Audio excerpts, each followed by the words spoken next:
Well, I just got in from the workshop, that I did. And I had a revelation, yeah. I said to myself, I think you must like birds. I say, yeah, I love birds, that I do. No, not that kind of bird, that kind of bird. Because I just made another birdhouse. A rather oversized birdhouse, that it is. Yeah, old rough sawn timber. But it's special. That's what it is, it's special. It's a special bird box. Why is that? Because it's got a wire. And why has it got a wire? It's connected to a USB. And that's connected to my computer. That it is. Well, let me explain. It is a birdhouse that we will be connecting, okay, to the World Wide Web for all to see. The little birds inside. Yes, there is a camera inside. Oh, look at the bird. That's not a bird. No, that's a mini me. That it is.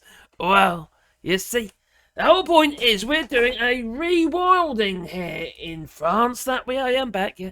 And if you want to be a part of that, there is a GoFundMe link down below where you can actually, well, contribute to the project, and maybe you have a birdhouse or a hedgehog house or a bat roost or, you know, those kind of things for the little animals. It's all about the habitat, you know. We'll also plant loads of trees. 1,000 trees, it might end up being 2,000 trees, the rate we're going, on 2 hectares of land here in France. And what we're doing is we're putting, you know, obviously birdhouses and stuff like that, but also we'll put a sign with your tree. Could be your name, or could be a memory of a loved one, what have you. Or even a pet, if you don't love your loved one, if you know what I mean. Anyway, dogs are great, by the way. Anyway, so that's what we're doing, once we've got birds in there, that is.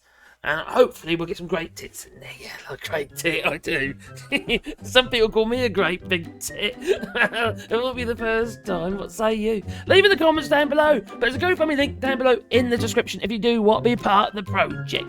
You know, it's not compulsory, obviously. But it would be nice. Toodaloo.